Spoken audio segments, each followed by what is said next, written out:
আমাদের ভিতরে আমাদের ওই ভাইদের ইনভেস্টমেন্ট আছে। আমাদের ভিতরে শুধু কাদেরই নাম লাগাইলে হবে না, কাদেরই নাম লাগাইলে, সেই জন্য আমি মাঝখানে একটা কথা বলেছি আপনাদেরকে, বাড়ি হিন্দু, বাড়িতে হিন্দু, মনে মুসলমান। শরীয়তের ইমামগণ বলছেন এই ব্যক্তি আল্লাহর দরবারে মুসলমান, মানুষের দরবারে কাফের। তুমি তারে মন্দিরে জ্বালাও, সমুদ্রে ভাসাও, আমার আল্লাহ ফেরেশতা দিয়ে তাকে কবরের ব্যবস্থা করবে, কারণ সে অন্তর থেকে মুসলমান, কোন কারণে বলতে পারে নাই। আবার আমাদের ভিতরে কিছু লোক মুনাফিক, নামে কাদেরি, নামে কাদেরি। কেমনে বুঝবেন?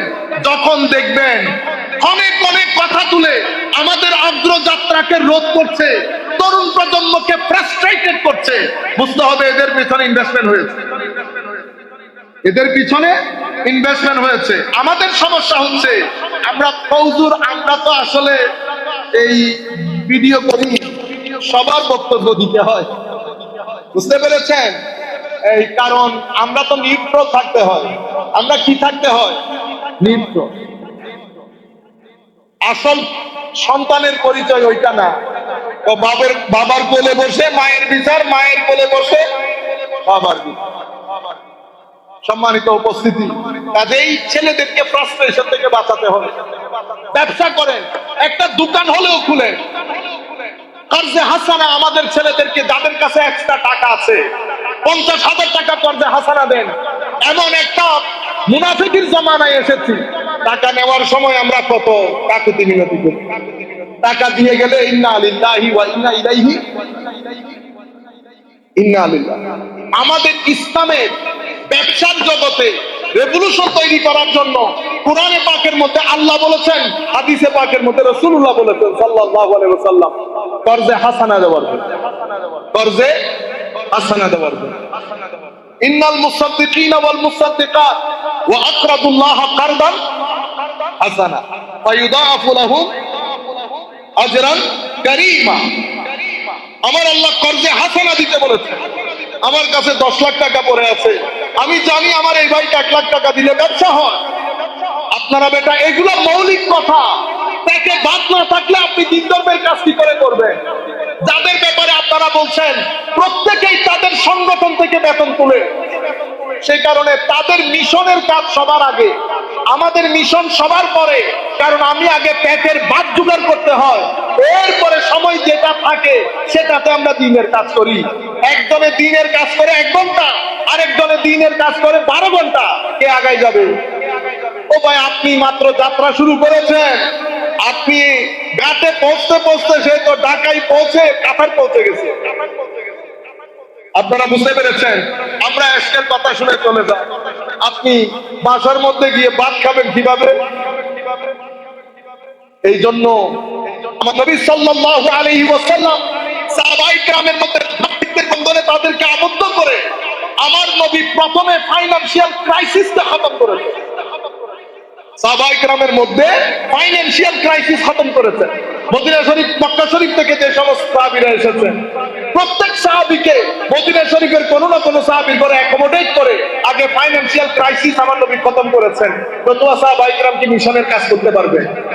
এনজিও গুলা এসে ছোট ছোট সামান্য টাকা দিয়ে পুরা এই এলাকার, গরিব এলাকার, মেহনতি গোষ্ঠী এলাকার জায়গা সম্পত্তি গুলা লাখে তুলতেছে। আমাদের কিছু করার নাই, অনেক কিছু করার আছে। ছেলেদেরকে নিয়ে বসেন, ব্রেইন খাটান, কি কি করা যায়। আপনি 1 বার বসবেন, 2 বার বসবেন, 3 বারের মধ্যে আমার আল্লাহ ইলম ও হিকমতের দরজা খুলে দেবেন। দেখবেন অনেক জিনিস বুঝে আসছে, কর্মে পরিণত করেন, টাকা পয়সা তুলে এটা আরেকটা ইনভেস্টমেন্ট হয়। আপনারা আপনাদের ছেলেদেরকে ফাইনান্সিয়ালি কাজে লাগান, নতুবা আগামী 10 বছর পরে আমাদের ছেলেদেরকে টর্চ লাইট নিয়ে ঘুরতে বের হতে হবে। আছে কি? তাদের নিজের নাম দিত আসহাবুত তাওহীদ, তাওহীদপন্থী। তাদের নিজের নাম কি? তাওহীদ ওয়াল ইতিদাল, মানে এরাই তাওহীদপন্থী মডারেট ইসলামিক দল। বুঝতে পেরেছেন? তো এখন এরও বলতেছে হক, শিও বলতেছে হক, রাফিজিও বলতেছে হক, মুরজিও বলতেছে হক, জবরিও বলতেছে হক, কাদরিও বলতেছে হক, মুতাজিলাও বলতেছে হক। সেই সময় উম্মতে মুসলিমাকে বাঁচানোর জন্য, উম্মতে মুসলিমাকে বাঁচানোর জন্য যেন সমস্ত দলিল আদিল্লা গুলাকে একসাথে করে মেইন স্ট্রিম মুসলমানের আকীদা বাঁচানো হয়। সেই কারণে আবুল হাসান আশআরীকে স্বপ্ন যুগে আমার নবী বলেছেন, হাসান আমার দ্বীনের জন্য কিছু একটা করো। 3 বার উনি এই স্বপ্ন দেখেছেন। এই স্বপ্ন দেখার পরে বাকি ঘটনা আমি আর ডিটেইল বলছি না, এগুলো আকীদার ছাত্র হলে আলাদা বিষয়, কিন্তু এতটুকুন তো আপনাদেরকে জানতে হবে। সুন্নি হয়ে আমি যদি সুন্নির ইমাম না জানি তাইলে গন্ডগোল হয়ে গেছে না? আপনি যদি বলেন 100 বছর আগে, তো ওনারা বলবে ও আপনার হিস্টরি তো তাইলে 100 বছরের, ঠিক বলবে না? তা আপনি কোথাও যেতে পারবেন? সুতরাং এই হিস্ট্রি গুলো আপনাকে জানতে হবে। এগুলো ওয়াজ মাহফিলের মধ্যে বলা যায় না। ওয়াজ মাহফিলের মধ্যে এমনি এমনি করতে হয়, ঠিক কিনা বলেন এগুলা বলতে হয়, 2-4টা রাজনৈতিক আলাপ করতে হয়, আরেকজনকে গুটা মারতে হয়। আপনারাও খুশি হয়ে যান, দেখছেন তো হুজুর একটু গরম বক্তব্য দিচ্ছে। আমি চাইতেছি, আমি অনেক দূর থেকে অনেক কষ্ট করে আসছি, কালকে রাতে ঘুমাই নাই। আমার এই মেসেজ গুলো তরুণ 10টা ছেলে যদি বুঝে শিখে, এরা আমার মুবাল্লিগ, এরা তাবলীগ করবে। তাইলে আমি আপনাদেরকে যেটা বলছিলাম, ইমাম আশআরী রাদিয়াল্লাহু তাআলা আনহু, তখন উনি যেই শিক্ষকের ছাত্র ছিলেন সেই শিক্ষক ছিল মুতাজিলা। অনেক লম্বা কাহিনী, আমি ওদিকে না যাই। উনি শেষ স্বপ্ন দেখার পরে উস্তাদকে একটা প্রশ্ন করার পরে উস্তাদ যখন উত্তর দিতে পারে নাই, উনি সেই তারিখে বাগদাদের জমিনে নিজের পাঞ্জাবি খুলে বলেছে, আজকে আমি আমার ওই উস্তাদের সাথে আর নাই, তওবা করলাম। কি করলাম? তওবা করলাম। বাগদাদের জমিনে আশআরীকে তুলে দিয়েছেন আমার নবীর ইশারা, আর সমরকন্দের জমিনে আবু মনসুর মাতুরিদিকে তুলে দিয়েছেন। অথচ দুইজনের মধ্যে সাক্ষাৎ হয় নাই, কিন্তু যা আশআরী বলেছেন তা মাতুরিদি বলেছেন, যা আশআরী বলেছেন তা মনে হবে দুইজনের মধ্যে সাক্ষাৎ হয়েছে, কিন্তু সাক্ষাৎ হয় নাই। এই দুইজন আমাদের আহলুস সুন্নাহ ওয়াল জামাতের ইমাম, শাফিঈ, হাম্বলী এবং মালিকি। এই 3 জনের মধ্যে আশআরীর আকায়েদের সংখ্যা বেশি। আর আমরা যারা হানাফি মাযহাব অনুসরণ করি, আকীদার ক্ষেত্রে আমরা ইমাম মাতুরিদিকে ইমাম মনে করি, কিন্তু ইমাম আশআরীও আমাদের ইমাম। তো এই মুহাদ্দিসদের জগতের মধ্যে যেমন হিস্টরি আছে, ফিকহের মধ্যে যেমন হিস্টরি আছে, আকীদার মধ্যেও সেরকম হিস্টরি আছে। আকীদার শত শত কিতাব রচিত হয়েছে। কেন রচিত হলো? এই যে আপনি আয়েশা বলতেছেন আল্লাহর হাত আছে, আপনি বুঝতে পেরেছেন? আমাদের ইমামগণ এসে বলেছেন যেটা আমার নবী সাহাবায়ে কেরামকে শিখিয়েছেন, সাহাবায়ে কেরাম তাবেঈনকে শিখিয়েছেন, সেই আকীদা আমাদের কাছে এসেছে, নাম হয়েছে আহলুস সুন্নাহ। মানে এখানে আমার নবীর সুন্নতের তালিম ওয়াল জামাতে সাহাবীর তালিম যেই জায়গায় পাবেন সেটার নাম আহলুস সুন্নতে ওয়াল। তাইলে সুন্নত মানে কি?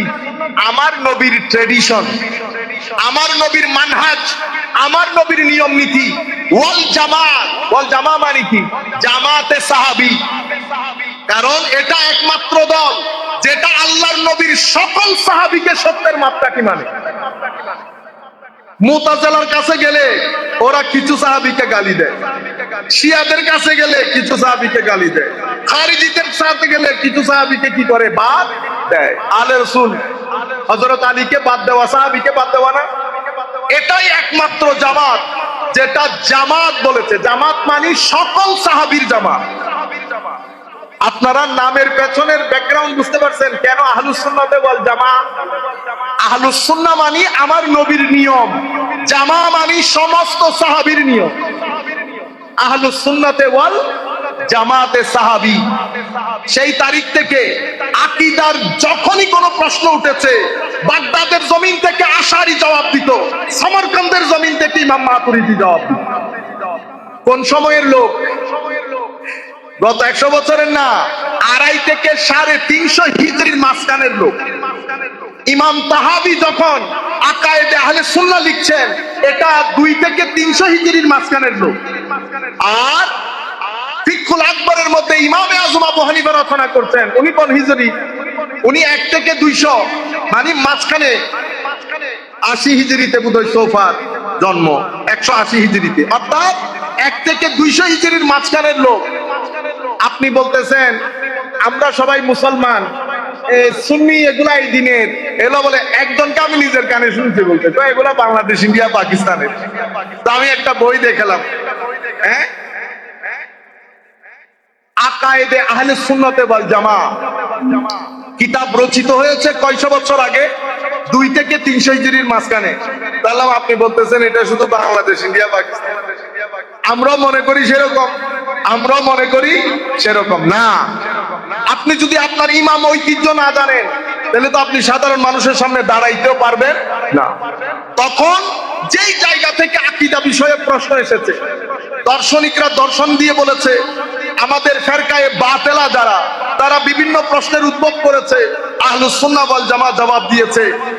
ইমাম আশআরীর পরে ইমাম আশআরীর ছাত্ররা এসেছে, ইমাম মাতুরিদির পরে মাতুরিদির ছাত্ররা এসেছে, অতঃপর তাদের ছাত্র, অতঃপর তাদের ছাত্র। এটা আকায়েদের আলাদা একটা ধারাবাহিকতা।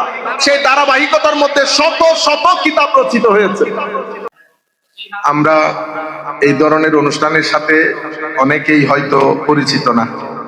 আপনারা যেভাবে ওয়াজ মাহফিল খেয়াল করতেছেন, যেহেতু সেমিনার নাম দিয়েছেন, আমরা ওই আন্দাজে কথাগুলো বলবো না, এটা একটা ক্লাসের মতো হবে। আপনারা এখান থেকে মুরব্বিয়ান হাজারাত না, ওনারা আমাদের দোয়ার জন্য, আমাদের জন্য। আমি চাচ্ছি আমাদের ছেলেপুলে যারা আসছে, ইভেন মাদ্রাসায় যারা পড়ে, মাদ্রাসায় যারা পড়ে না, প্রত্যেকের জন্য আমরা এখান থেকে যখন বের হব, পুরো একটা ক্লাস, একটা জিনিস আমাদের মাথায় থাকবে, এবং আমি কিছু প্রশ্নের উত্তর দিয়ে যাব। আমাদের আজকের যে বিষয়ে আমরা আলাপ করব সেটা হচ্ছে ইসলামের জেনারেল যে আইডিয়া আমাদের সকলের জানা উচিত। না না না না, সকলের জানা যেটা উচিত। আমরা কোরআনে পাকের আয়াত তিলাওয়াত করেছি। আমি আগে আয়াতের প্লেন ব্যাখ্যাটা আপনাদেরকে বলি।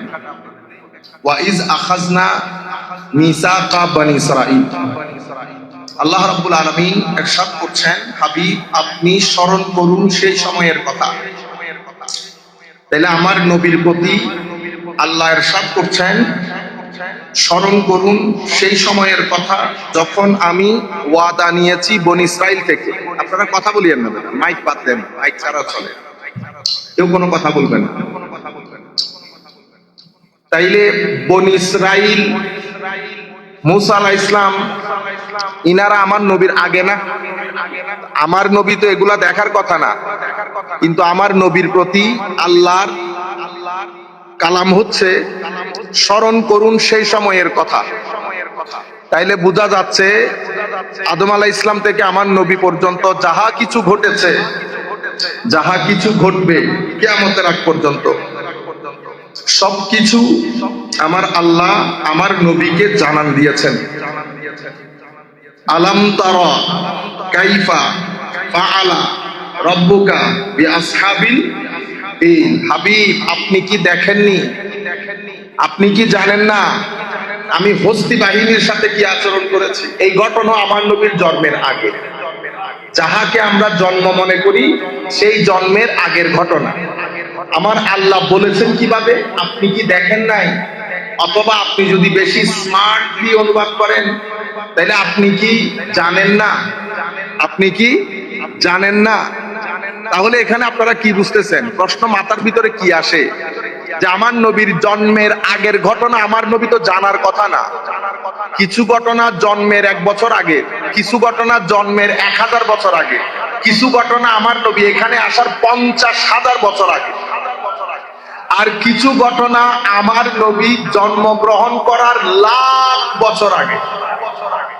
তাইলে প্রত্যেক জায়গার মধ্যে হ্যাঁ আমার নবী সাল্লাল্লাহু আলাইহি ওয়াসাল্লামকে যেমন আলাম তারা কাইফা ফাআলা রাব্বুকা বিআদ,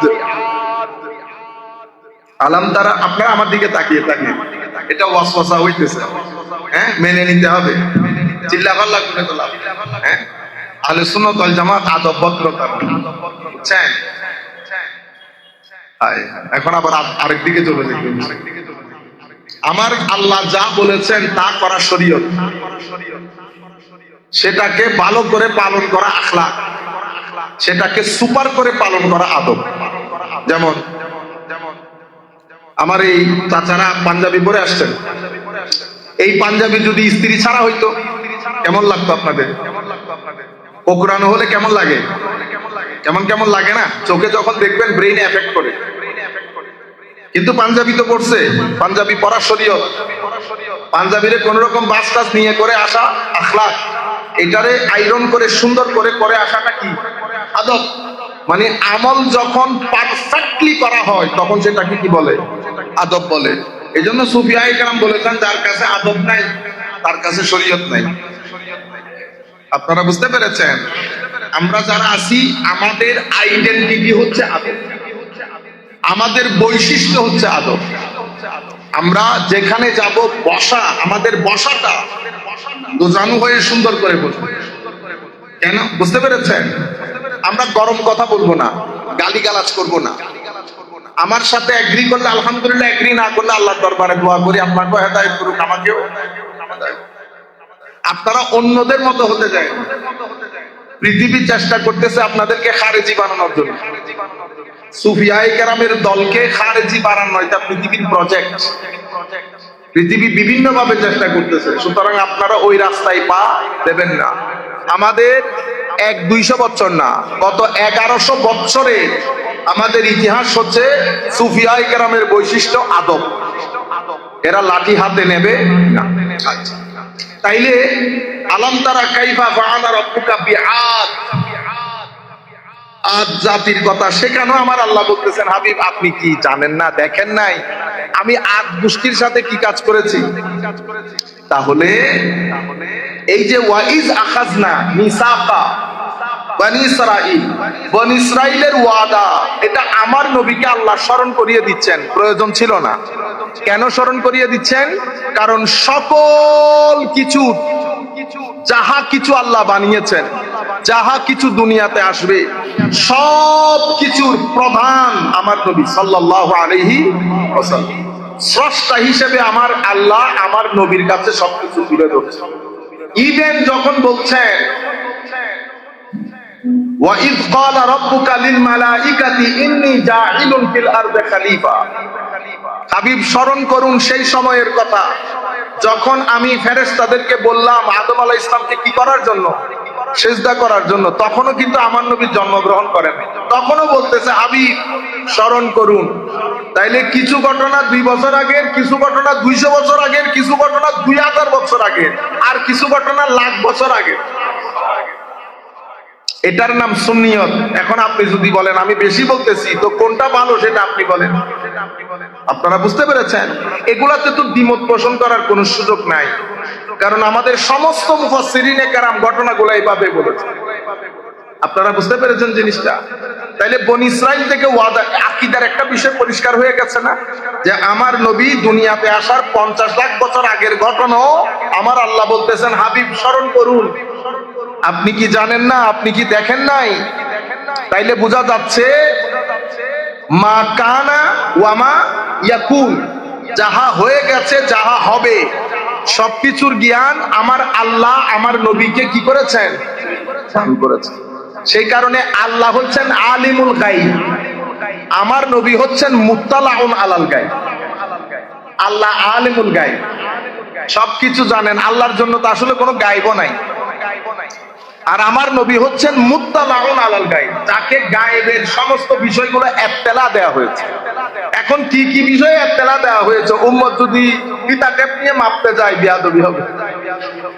উম্মত ফিতা টেপ নিয়ে মাপতে চাইলে বেয়াদবি হবে। আমার আল্লাহ বলছেন মা কানা ওয়া মা ইয়াকুন, মা কানা ওয়া মা ইয়াকুন। বাস কতটুকু দান করেছেন? অসম্ভব জ্ঞান দান করেছেন। কারণ আপনি যদি কতটুকু সীমানা নির্ধারণ করতে চান, আগে আটলান্টিক মহাসাগরের সীমানা নির্ধারণ করেন। ঠিক আছে, চৌহদ্দির মধ্যে যেন 4টা দেওয়াল তুলতে পারেন আটলান্টিক মহাসাগর। যাই হোক, তো আমার আল্লাহ বনি ইসরাইল থেকে ওয়াদা নিয়েছেন। কি বিষয়ে ওয়াদা নিয়েছেন?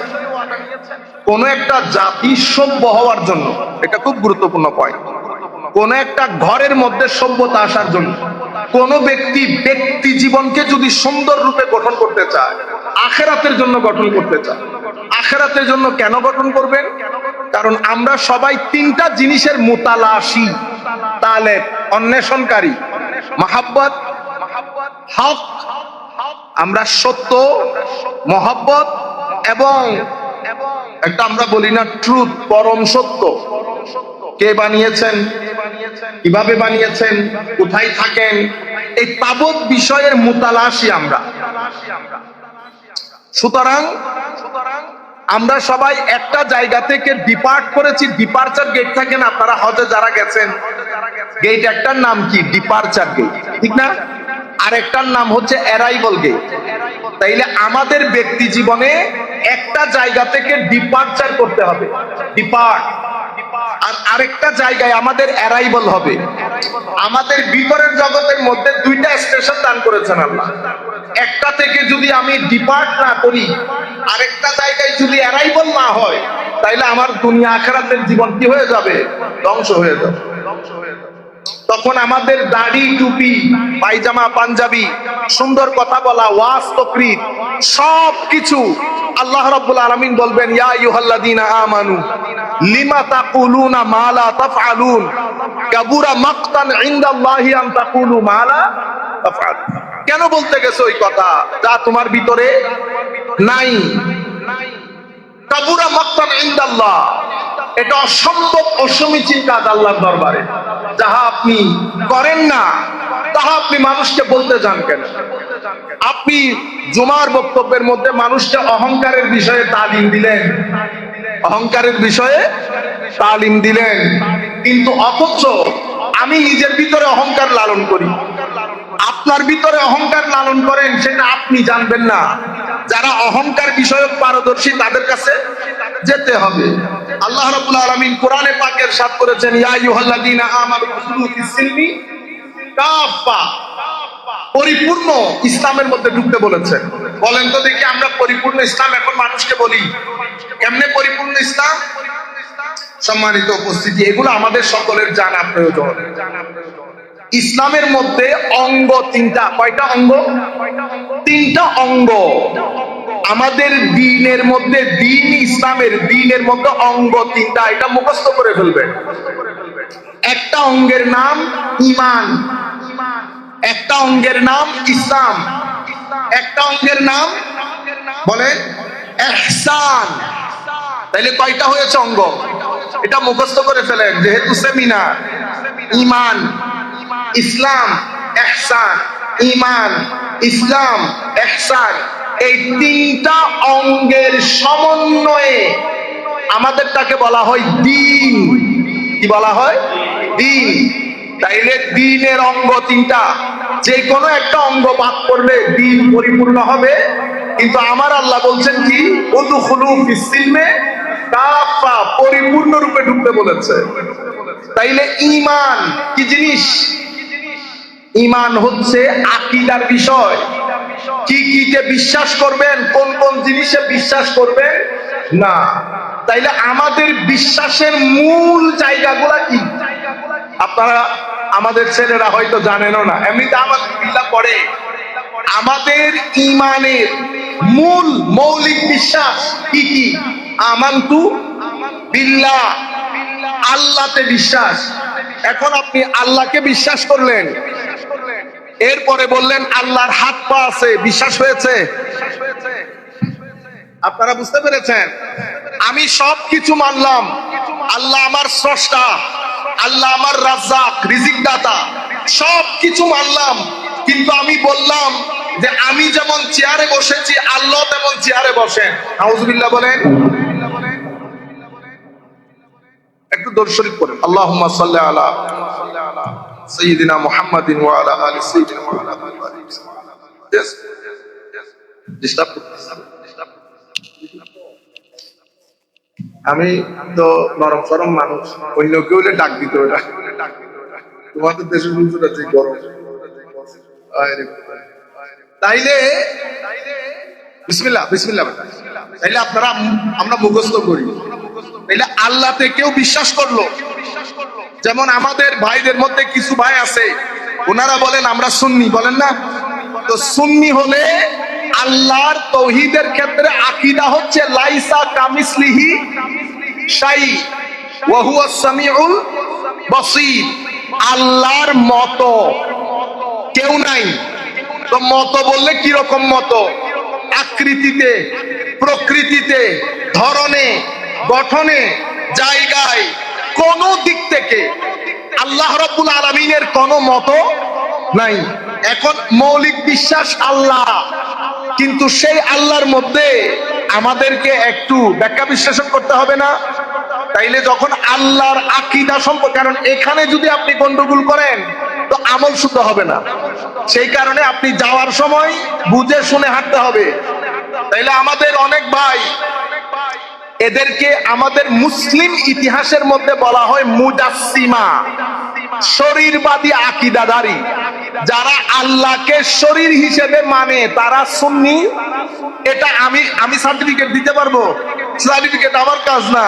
1300 বছরের আকীদার ইমামগণ তাদেরকে সুন্নি বলেন নাই।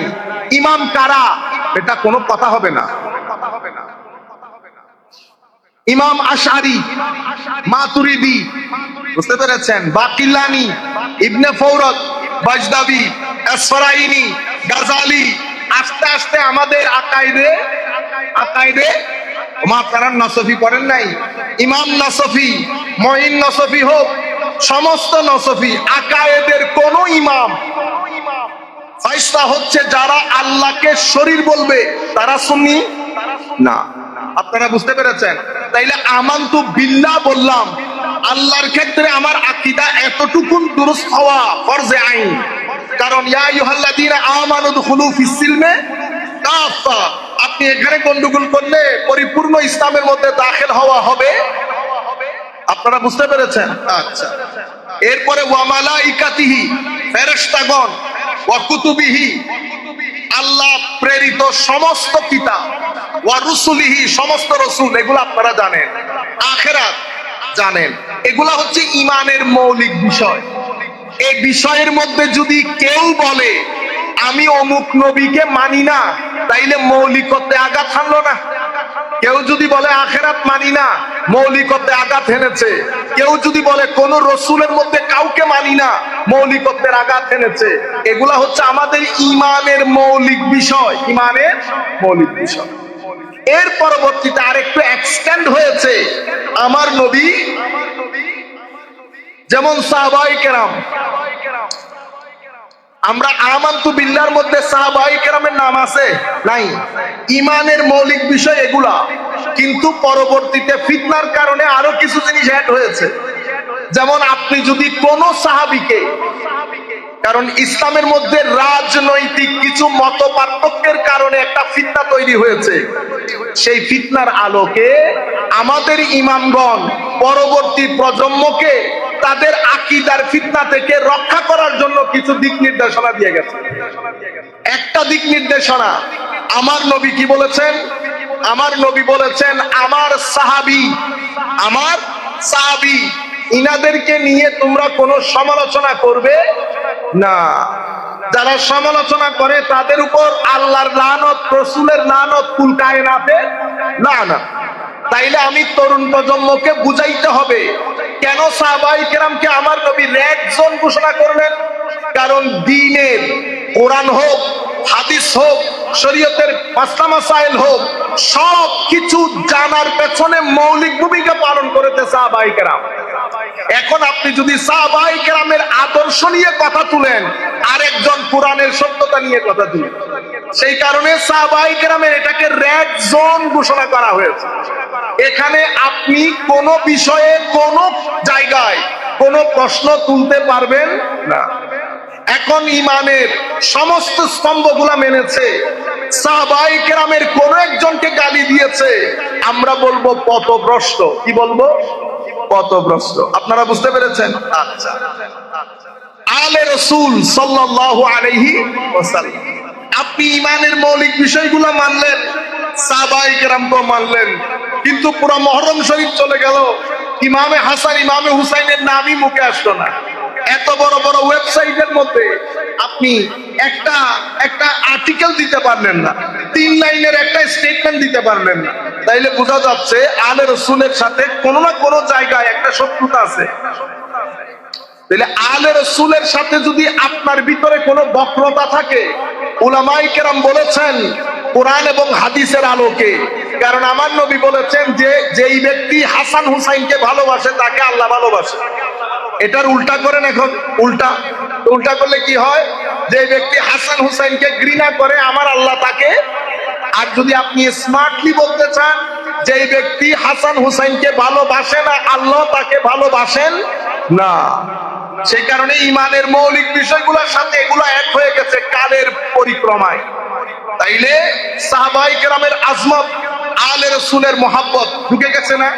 কেউ যদি এগুলা সব মেনে ইমামে হাসান, ইমামে হুসাইন, ফাতেমাতুজ জাহরা, হযরত আলী কাররামাল্লাহু ওয়াজহুল কারীম এই শখসিয়াতদের বিরুদ্ধে, অথবা আইমায়ে আলে বাইত রাসূল ইমাম বাকের আছেন, মুসা কাজিম আছেন, জাফরুস সাদিক আছেন, আইমায়ে কেরামের ব্যাপারে বগজ রাখে, আমার নবী ইরশাদ করেছেন ওয়াল্লাহি আল্লাহর ইজ্জতের কসম লা ইয়াদখুলু কলবাম রিম মুসলিম আল ঈমান, কোন মুসলমানের অন্তরে ততক্ষণ ঈমান ঢুকে না যতক্ষণ আমার আলকে আমার কারণে মহব্বত না করে।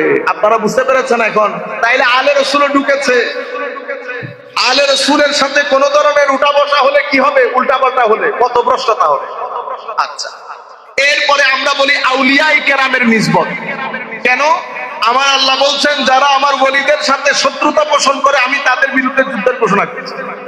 তাইলে আপনি মৌলিক ঈমান মানলেন, ভেরি গুড। আলে রাসূল, ভেরি গুড। সাহাবায়ে কেরাম, ভেরি গুড। কিন্তু এখানে এসে ধরা গিয়ে গেলেন আমার আল্লাহ যদি আপনার বিরুদ্ধে যুদ্ধ ঘোষণা করে আল্লাহর সাথে যুদ্ধ করে পারবো আমি? এই জায়গার মধ্যে আমরা বলবো আমি ফাসেক হয়ে গেছি। কি হয়ে গেছি?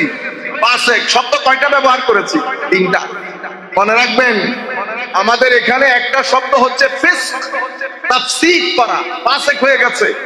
আরেকটা তাবদীল, বেদাত হয়েছে। আরেকটা তাদলীল, পথভ্রষ্ট হয়েছে। আরেকটা তাকফীর, কুফর হয়েছে। আমাদের আহলুস সুন্নাহ ওয়াল জামাতে মত অনুসারে আমরা ততক্ষণ পর্যন্ত কোন ব্যক্তির ব্যাপারে কুফর শব্দের ব্যবহার করতে পারবো না যতক্ষণ পর্যন্ত যে ইয়াকিনের সাথে সেই ঈমানের ভিতরে ঢুকেছে, যতক্ষণ একই ইয়াকিনের সাথে আমি বুঝতে না পারবো ঈমান থেকে বের হয়েছে ততক্ষণ। ইমাম গাজালি বলেছেন যতক্ষণ তাকযীব হবে না। কি হবে না? তাকযীব। তাকযীব মানে মিথ্যা প্রতিপন্ন করেছেন। কিসে? যা আমার নবী নিয়ে এসেছেন তার কোন একটাকে যদি আপনি মিথ্যা প্রতিপন্ন করেন তখন তাকফীর হয়। ফাইসালুত তাফরিকা বাইনাল ইসলামে ওয়াজ জানাদিকা। যতক্ষণ তাকযীব হবে না, সেই কারণে বলেছেন 99টা কাজও যদি পান যেটার মাধ্যমে কুফরের ইঙ্গিত হয়, শুধু একটা কাজ যেটার মাধ্যমে কনফিউজ হন, চুপ থাকেন। কেন? কারণ 10 জন ব্যক্তিকে কাফেরকে কাফের না বলার চেয়ে একজন না কাফেরকে কাফের বলা খতরনাক বেশি। 10 জন ব্যক্তি কাফের হয়েছে বলেন নাই, বেঁচে গেছে।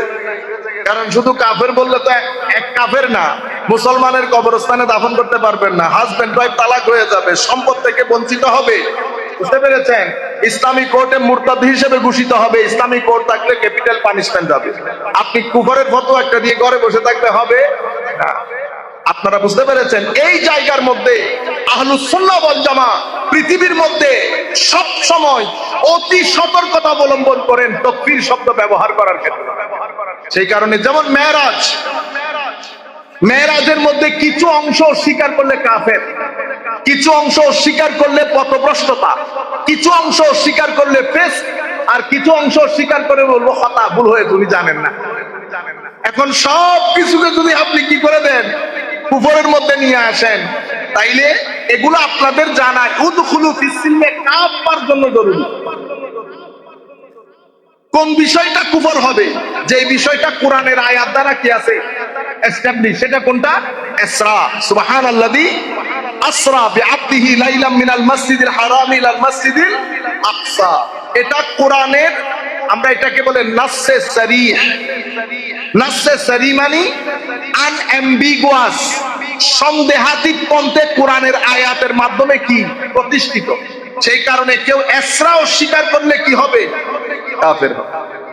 আকসা থেকে সিদরাতুল মুনতাহা এটা অসংখ্য হাদিসের মাধ্যমে প্রমাণিত। সেটা কেউ অস্বীকার করলে কি হবে? পথভ্রষ্টতা হবে, পথভ্রষ্টতা হবে।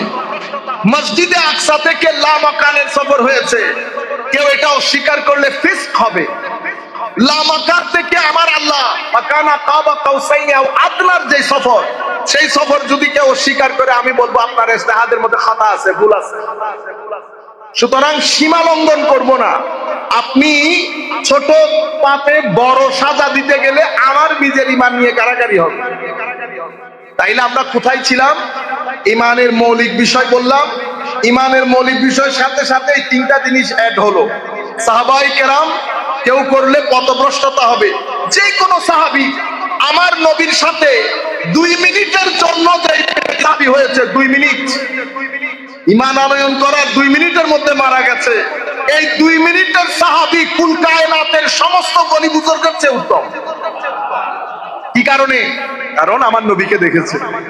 তো নবীকে দেখার শান কোন ইবাদত রিয়াজত না, শুধু আমার নবীকে দেখে বলতেছে আমি আপনাকে নবী হিসেবে মানলাম, এই কথা বলার সাথে সাথে মারা গেছে। এই কথা বলে 1 মিনিটের সাহাবী কুল কায়নাতের ওলি বুজুর্গ আলেম কামেল তালবাই দ্বীন জাকিরিন সালেহিন সবাইকে এক পাল্লায় রাখলে ওই 1 মিনিটের সাহাবীর একটা জুতা এক পাল্লায় রাখলে সমান হবে। এই হচ্ছে সাহাবায়ে কেরামের স্ট্যাটাস। তো যিনি সাহাবী এবং আলে রাসূল, যেমন হযরত আলী সাহাবীও আলে রাসূলও, মাকাম কি হবে? সুতরাং এটা রেড জোন। এখানে আমরা কথা বলবো, এতটুকুন তো বুঝতে পেরেছেন? আচ্ছা, আরেকটা বড় বিষয় ঈমানের ক্ষেত্রে যেটা আমাদের জানা দরকার, কি জন্য? উদখুলু ফিস সিলমে কাফার জন্য জানা দরকার। সেটা আপনারা আপনাদের সন্তানদেরকে এভাবে বুঝাবেন। আপনাদের মতো করে বুঝালে তারা বুঝবে না, তাদেরকে এই আন্দাজে বুঝাবেন। এখন আমার নবী সাল্লাল্লাহু আলাইহি ওয়াসাল্লামের ব্যাপারে গত 100 বছরে এই ফিতনা শুরু হয়েছে আমার নবীর যুগ থেকে, কিন্তু গত 100 বছরে এই ফিতনা মাথা ছাড়া দিয়ে উঠে আসমানি দিয়ে পৌঁছেছে। সেটা কি? তানকিসে নবুওয়া। তানকিসে নবুওয়া মানে আমার নবীর নবুয়তের শানকে ছোট করা। নবুয়তের শানকে ছোট করা। কেউ যদি জেনে বুঝে এই কাজ করে তাইলে তো মুনাফিক হবে। কি হবে? মুনাফিক। যেমন এই যে আমার নবী সাল্লাল্লাহু আলাইহি ওয়াসাল্লামের ব্যাপারে বললাম, উনি কিছুই জানতেন না, আলিফ বা ডান বাম, তাইলে এটা বেয়াদবি হয়েছে। মনে রাখবেন, সকল বেয়াদবিতে আমরা কুফরের ফতোয়া দেব না, কিন্তু আমার নবীর শানে আদনা বেয়াদবি করলেও পথভ্রষ্ট হয়। বেয়াদবি মানে এটাকে বলে শাতেমে রাসূল। আমরা যেটাকে আরবি ও ফারসির মধ্যে বলি না গুস্তাখে রাসূল, তো গুস্তাখে রাসূলকে আরবিতে কি বলে? শাতেমে রাসূল মানে আমার নবীকে গালি দেওয়া, আমার নবীকে গালি দেওয়া। মনে রাখবেন, আমরা মাঝখানে থাকবো, ডানেও যাব না বামেও যাব না, কারণ মাঝখানে যদি না থাকেন তাহলে তো দলিলের মধ্যে হেরে যাবেন, আমাদের তরুণ প্রজন্মের কাছে ভুল মেসেজ যাবে। তো আমার নবীর শানে এই যে তানকিস করা হচ্ছে, জেনে বুঝে বেদাত এবং শিরকের নাম দিয়ে আমার নবীর সাল্লাল্লাহু আলাইহি ওয়াসাল্লাম এই যে তানকিস যেটা করা হচ্ছে, খাদিজাতুল কুবরা রাদিয়াল্লাহু তাআলা আনহা, যেমন হযরত আলী মদ্যপান করেছেন, আমাদের এখানে অনেকে বলেছেন না মদ পান করে বলে মন করছেন, ইন্না লিল্লাহ। ফারুক আজম, এই যে এগুলাকে বলে তানকিস করা, ছোট করা। তানকিস যদি ছোট হয় পথভ্রষ্টতা, তানকিস যদি শাতম আল্লাহ রাসূলকে গালি দেওয়া পর্যন্ত পৌঁছে তাহলে তো কিলাবুন নার, জাহান্নামের কুকুর। আপনারা বলেন, যে কোনো কমন সেন্স ওয়ালা ছেলে আমার নবীর শানে শব্দ প্রয়োগে আমরা একটু সচেতন হতে হবে না? এটা আপনাদের এখানে ফ্যান নাই, তাহলে আমি ঈমান এতটুকুন পর্যন্ত আপনাদেরকে বলব। তাইলে আমরা কি শিখলাম? আমরা মুখস্থ করে ফেলি যারা আছি, তাইলে একটা মৌলিক বিষয়, আমানতু বিল্লাহি ওয়া মালাইকাতিহি ওয়া কুতুবিহি ওয়া রুসুলিহি ওয়াল ইয়াউমিল আখির ওয়াল কদরি খাইরি ওয়া শাররি মিনাল্লাহি তাআলা ওয়াল বাসি বাদাল মউত। আরবিতে তো পড়ি, বাংলাতে বুঝি, ঠিক আছে? এরপরে এটার সাথে এড হয়েছে সাহাবায়ে কেরাম, আলে রাসূল, এরপরে আউলিয়াদের নিসবত, আউলিয়ার নিসবত এটা অস্বীকার করলে কি হয়? ফিস্ক ফুজুর হয়, ফিস্ক ফুজুর হয়। এরপরে আল্লাহর শানে কথা বলতে গেলে শরীরবাদী আকীদা, আল্লাহর হাত পা আছে এটা বলা যাবে না। আমার নবী সাল্লাল্লাহু আলাইহি ওয়াসাল্লামকে সর্বোচ্চ সম্মান করা, তাইলে এটা ঈমান, এটা এতটুকু বুঝেছেন তো? এর পরের অংশ ইসলাম। আমরা এখন ডিসকাস করতেছি কি বিষয়ে? দ্বীনের তিনটা অঙ্গ। একটা অঙ্গ ঈমান জেনেছি, আরেকটা অঙ্গের নাম কি? ইসলাম। কি কি জিনিস ইসলামের নাম বলেন? ইসলামের মধ্যে আমরা বলি না পিলার অফ ইসলাম? ইসলামের পিলার কয়টা, মানে স্তম্ভ কয়টা? কয়টা স্তম্ভের উপর ইসলাম দাঁড়িয়ে? পাঁচটা। কি কি বলতে পারবেন? হ্যাঁ, কালিমা। কালিমা মানে আপনি যে বিশ্বাস করেছেন সেটা আপনি মুখে উচ্চারণ করতে হবে। এখন হিন্দু বাড়ির লোক ভিতরে বিশ্বাস করেছে, বয়ে মুখে উল্লেখ করে নাই, তাকে আমরা কি বলবো? তাকে বলবো অন্তরের দিক থেকে, মানে আল্লাহর কাছে মুসলমান, মানুষের কাছে কাফের। কেন? কারণ অন্তরে বিশ্বাস করেছে, আমার আল্লাহ অন্তরের খবর রাখেন, মুখে এলান করে নাই। তাইলে ইসলামের প্রথম স্তম্ভ হচ্ছে যাহা বিশ্বাস করেছেন তাহা এলান করেন। এলান আমরা কিভাবে করি? আশহাদু, আমি সাক্ষী দিচ্ছি আল্লাহ বাদে কেউ নাই, মুহাম্মদুর রাসূলুল্লাহ সাল্লাল্লাহু আলাইহি ওয়াসাল্লাম আল্লাহর নবী ও রাসূল। এটা আমার সাক্ষী, অ্যানাউন্স করেছি, মানুষ জানতে পেরেছে। কেন? আপনি সাক্ষী না দিলে মানুষ জানবে কেমনে আপনি ভিতরে কি বিশ্বাস করেছেন? অসংখ্য হিন্দু ভাই আছে, হিন্দু বাড়িতে থাকে কিন্তু তারা মুসলমান, পরিবারের ভয়ে বলতে পারে না। শরীয়তের মধ্যে আলমুল আকায়েদের মধ্যে তাদেরকে বলা হয় তারা মুসলিম ইনদাল্লাহ, কাফের ইনদান্নাস। আরেক ব্যক্তি আপনাদের সাথে নামাজ পড়ে, রোজা রাখে, টাকা পয়সা নেওয়ার জন্য বিভিন্ন ধান্দায়, কিন্তু সে মৌলিকভাবে মুসলমান না। তো সেই ব্যক্তির ব্যাপারে আকায়েদে ইমামদের ফয়সালা হচ্ছে ওয়া হুয়া কাফিরুন ইনদাল্লাহ মুমিনুন ইনদান নাস। মানুষের কাছে মুসলমান, আল্লাহর দরবারে কাফের, আল্লাহর দরবারে কাফের। তাহলে আমরা ইসলামের প্রথম স্তম্ভ সাক্ষী দিতে হয়। এরপরে আরো চারটা জিনিস আছে, নামাজ, রোজা, হজ, যাকাত। এখানে একটা গুরুত্বপূর্ণ মেসেজ দিই, যাকাত সবাই দিতে পারে না, যার টাকা আছে সে দিবে। বুঝতে পেরেছেন?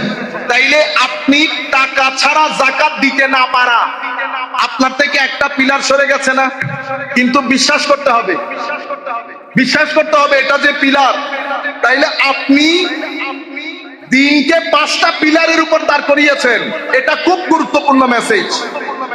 তাইলে আপনি যাকাত দিতে পারবেন না, একটা পিলার কাজ করে না আপনার ক্ষেত্রে। হজ, টাকা ছাড়া যেতে পারছেন, শরীর অসুস্থ হলে যেতে পারছেন না, তাইলে আরেকটা পিলার, বুঝতে পেরেছেন, কাজ করছে না। রোজা, অতিরিক্ত ডায়াবেটিস রাখতে পারতেছেন না, আরেকটা পিলার কাজ করতেছে না। আপনি লা ইলাহা ইল্লাল্লাহ একবার করেছেন, কাজ হয়ে গেছে, তাইলে আপনার অসুস্থতার কারণে আরো তিনটা পিলার কাজ করছে না, রয়ে গেল একটা মৌলিক পিলার, সেটা কি? নামাজ। এটাও যখন পড়বেন না, তো আপনি তো পিলারের উপর নাই, সব পিলার অকেজো করে দিয়েছেন, কেমনে মুসলমান হইলেন আপনি? নিজে চিন্তা করে দেখেন। আপনি বলেছেন স্তম্ভ পাঁচটা, পাঁচটা স্তম্ভের মধ্যে পাঁচটাই অকেজো, তা আপনি কেমনে বলতেছেন আপনি মুসলমান? বেটা, নামাজ সুন্নিয়ত তো অনেক দূরের কথা বেটা, নামাজ ছাড়া আপনি ধর্মকর্ম কিসে? এটা তো বেগাইরতি। আল্লাহর জমিনে খেয়ে পড়ে আপনি মসজিদে ঘরের মধ্যে নামাজ না পড়ে শুয়ে পড়েন, মহব্বত দেখবেন এটা হবে? আমি এই জন্য চাইতেছি এইভাবে যদি বুঝেন তাইলে সহজ হয়। মা বাবাদেরকেও বলতে হবে যে ছেলে পুলে, আমাদের বাপ-দাদারা মা বাবারা বলতো নামাজ না পড়লে ভাত নাই, নামাজ না পড়লে ভাত নাই, বলে ভয়ও বলে না এখন, নামাজ না পড়লে ভাত নাই, বাস, এন্ড অফ দা স্টোরি। কেন? কারণ সেটা তার জন্য, সে নামাজ না পড়তে না পড়তে যদি অভ্যস্ত হয়ে যায়, লাখ কোটি টাকা থাকলেও মানসিক ভাবে শান্তি পাবে না। তো তার মানসিক শান্তি নিশ্চিত করা সেটা মা বাবার দায়িত্ব। মা বাবা যদি দায়িত্ব পালন না করেন, আল্লাহর দরবারে প্রশ্নের সম্মুখীন হবে। বুঝতে পেরেছেন? তাইলে ইসলামের মধ্যে আপনি বলেছেন স্তম্ভ পাঁচটা, পাঁচ স্তম্ভের মধ্যে একটা স্তম্ভ এমন আছে যেটা কোনো অবস্থাতেই আপনার কাছ থেকে বাদ যাবে না। আপনি অসুস্থ, বসতেও পারতেছেন না, দাঁড়াইতেও পারতেছেন না, তো শুয়ে হলেও ইশারা দিয়ে হলো নামাজ পড়তে। এটার ক্ষেত্রে কোনো মাপ নাই। রোজা রাখতে পারতেছেন না, সফরে গেছেন, ভেঙে ফেলতে পারবেন। অসুস্থ, ডাক্তার বলছে রোজা রাখলে ঝামেলা হবে, ভেঙে ফেলতে পারতেছেন। হজ আপনার টাকা নাই, করতে পারছেন না, অথবা টাকা পয়সা আছে কিন্তু ঘরের মধ্যে মা অসুস্থ, শরীয়ত বলতেছে মাকে সময় দাও। সবকিছু ঠিক আছে, বউ অসুস্থ, যেতে পারতেছেন না, হজ থেকেও মাপ পেয়ে গেলেন, কিন্তু নামাজ, এটাকে বলে ডেইলি প্র্যাকটিস অফ ইসলাম, এটা যদি কোনো কারণে বাদ যায়, এটা যদি কোনো কারণে বাদ যায়, আস-সালাতু ইমাদুদ্দিন, এই কারণে আমার নবী বলেছেন নামাজ হচ্ছে দ্বীনের স্তম্ভ।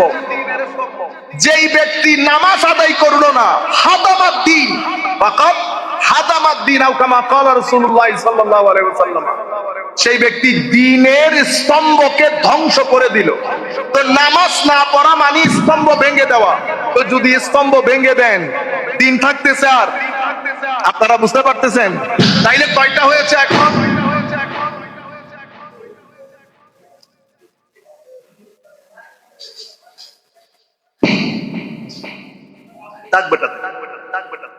তাইলে ইয়া আইয়ুহাল্লাযীনা আমানু দুখুলু ফিস সিলমে কাফা।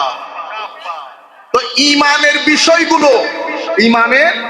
বিষয়গুলো যেই কিতাবের মধ্যে আলোচনা করা হয় সেটাকে আমরা আকীদার কিতাব বলি। কিসের কিতাব? আকীদার কিতাবে কি বিষয়ে আলোচনা হয়? এই ঈমানের বিষয়গুলো। আকীদার কিতাবে ঈমানের বিষয়ে আলোচনা হয়। আকীদার কিতাবে ইমাম গত 1300 বছরে আমাদের সমস্ত আহলে সুন্নাত ওয়াল জামাতের মৌলিক ইমামকে বলেন তো, কেউ একজন আহলুস সুন্নাহ ওয়াল জামাতের মূল ইমাম বলতে পারবেন? জি জি না বেটা, ইমাম আবু হানিফা এমনিতে আকীদার কিতাবের, পুরানো কিতাবের রাইটার, এটাও ঠিক বলতেছেন একদিক থেকে, কিন্তু ট্রেডিশনালি আমরা যেটা জানি, যেটা প্রতিষ্ঠিত, সেটা জানতে চাচ্ছি। হ্যাঁ দেখছেন, আমরা সবাই কিন্তু সুন্নি। আমি এটা চাইতেছি বেটা, এই জায়গার মধ্যে রেভলিউশন তৈরি হোক। আপনারা কিছু জানেন? ইমাম আবুল হাসান আল আশআরী, ইমাম আবু মনসুর মাতুরিদি, এই দুইজন তো এর আগে আহলে সুন্নাত ছিল না? অবশ্যই ছিল, কিন্তু উম্মতে মুসলিমা ইনারা কয়শো বছর আগে, এই দুইজন 3 থেকে 2.5 থেকে 350 বছরের মাঝখানের লোক, 2.5 থেকে 350 হিজরির মাঝখানে লোক। ইনাদের আগে ইমাম তাহাবী আকীদার কিতাব লিখেছে। ইমাম তাহাবীর দাদা উস্তাদ ইমামে আজম আবু হানিফা আকীদার কিতাব লিখেছেন, আল ফিকহুল আকবর। তাহলে ইমামে আজম আবু হানিফা কিন্তু তাবেঈ, ইমামে আজম আবু হানিফা তাবেঈ। তো তখন তো সবাই আহলে সুন্নাহ ওয়াল জামাত, কিন্তু যখন মুসলমানদের মধ্যে রাজনৈতিক দ্বন্দ্ব হয়েছে, শিয়া, খারেজি, এদেরকে উপলক্ষ করে জাবরিয়া, কাদরিয়া, মুরজিয়া, যখন এই ফিতনা তৈরি হয়েছে, সাথে সাথে আমাদের ইসলাম যখন পৃথিবীর বিভিন্ন ভূখণ্ডে ঢুকে পড়েছে, গ্রিক দর্শন আমাদের ভিতরে ঢুকেছে, তখন ফিতনার কারণে খারেজিরাও বলে ওনারা তৌহিদপন্থী। কি পন্থী? আপনারা এটা জানেন? খারেজি যারা মুসলিম সম্প্রদায়ের মধ্যে, আজকের না তো, আগে বলতে আমার নবীর যুগ থেকে সাহাবায়ে কেরামের যুগে তাদেরকে খারেজি বলা হয়। তাদের নিজের নাম দিত আসহাবুত তাওহীদ, তৌহিদপন্থী। তাদের নিজের নাম কি? তাওহীদ ওয়াল ইতিদাল, মানে এরাই তৌহিদপন্থী মডারেট ইসলামিক দল। বুঝতে পেরেছেন? তো এখন এরও বলতেছে হক, শিয়াও বলতেছে হক, রাফিজিও বলতেছে হক, মুরজিয়াও বলতেছে হক, জাবরিও বলতেছে হক, কাদরিও বলতেছে হক, মুতাজিলাও বলতেছে হক।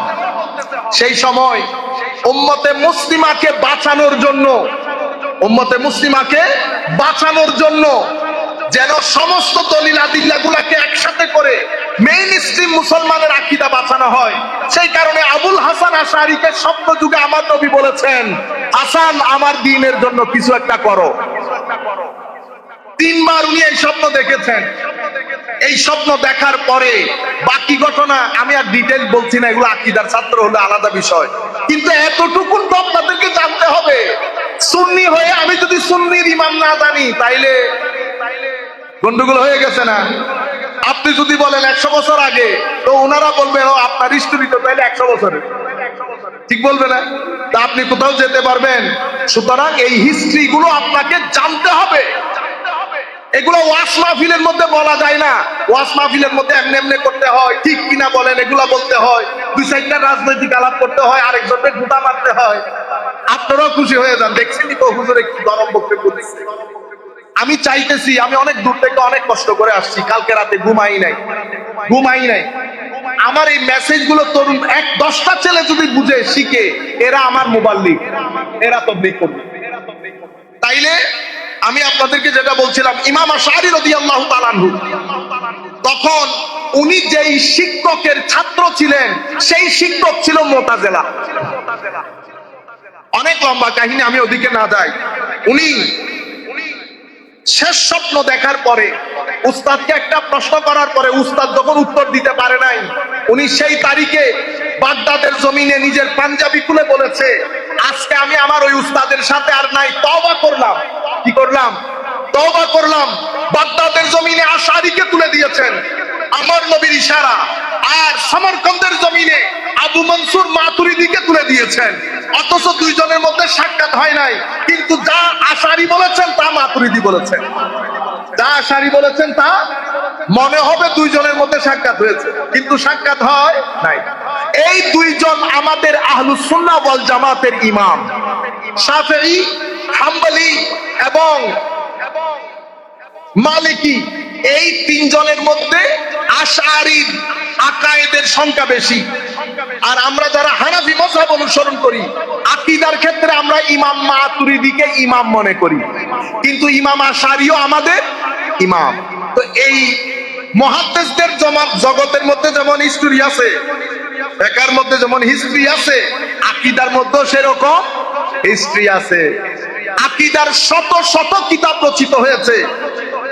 কেন রচিত হলো? এই যে আপনি আইসা বলতেছেন আল্লাহর হাত আছে, আপনি বুঝতে পেরেছেন? আমাদের ইমামগণ এসে বলেছেন যেটা আমার নবী সাহাবায়ে কেরামকে শিখিয়েছেন, সাহাবায়ে কেরাম তাবেঈনকে শিখিয়েছেন, সেই আকীদা আমাদের কাছে এসেছে, নাম হয়েছে আহলুস সুন্নাহ।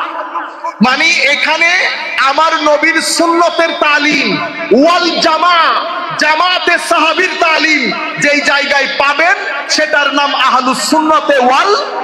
তাইলে সুন্নত মানে কি? আমার নবীর ট্রেডিশন, আমার নবীর মানহাজ, আমার নবীর নিয়ম নীতি। ওয়াল জামাত, ওয়াল জামা মানে কি? জামাতে সাহাবী। কারণ এটা একমাত্র দল যেটা আল্লাহর নবীর সকল সাহাবীকে সত্যের মাপকাঠি মানে। মুতাজিলার কাছে গেলে ওরা কিছু সাহাবীকে গালি দেয়, শিয়াদের কাছে গেলে কিছু সাহাবীকে গালি দেয়, খারিজিদের সাথে গেলে কিছু সাহাবীকে কি করে? বাদ দেয়। আলে রাসূল হযরত আলীকে বাদ দেওয়া, সাহাবীকে বাদ দেওয়া না। এটাই একমাত্র জামাত যেটা জামাত বলেছে। জামাত মানে সকল সাহাবীর জামাত। আপনারা নামের পেছনের ব্যাকগ্রাউন্ড বুঝতে পারছেন কেন আহলুস সুন্নাহ ওয়াল জামাআহ? আহলুস সুন্নাহ মানে আমার নবীর নিয়ম, জামাআহ মানে সমস্ত সাহাবীর নিয়ম। আহলুস সুন্নাহ ওয়াল জামাতে সাহাবী। সেই তারিখ থেকে আকীদার যখনই কোনো প্রশ্ন উঠেছে, বাগদাদের জমিন থেকে আশআরী জবাব দিত, সমরকন্দের জমিন থেকে ইমাম মাতুরিদি জবাব দিত। কোন সময়ের লোক? গত 100 বছরের না, 250 থেকে 350 হিজরির মাঝখানের লোক। ইমাম তাহাবী যখন আকায়েদে আহলে সুন্নাহ লিখছেন, এটা 2 থেকে 300 হিজরির মাঝখানের লোক। আর ফিকহুল আকবরের মধ্যে ইমামে আযম আবু হানিফা রচনা করছেন, উনি কোন হিজরি? উনি 1 থেকে 200, মানে মাঝখানে 80 হিজরিতে বোধহয় সোফার জন্ম, 180 হিজরিতে, অর্থাৎ 1 থেকে 200 হিজরির মাঝখানের লোক। আপনি বলতেছেন আমরা সবাই মুসলমান, সুন্নি, এগুলা এই দিনের এগুলো বলে। একজনকে আমি নিজের কানে শুনছি বলতে, তো এগুলা বাংলাদেশ, ইন্ডিয়া, পাকিস্তানের। তো আমি একটা বই দেখালাম, হ্যাঁ, আকায়েদে আহলে সুন্নাতে ওয়াল জামাত কিতাব রচিত হয়েছে কয়শো বছর আগে? 2 থেকে 300 হিজরির মাঝখানে। তাহলে আপনি বলতেছেন এটা শুধু বাংলাদেশ, ইন্ডিয়া, পাকিস্তান। আমরা মনে করি সেরকম না।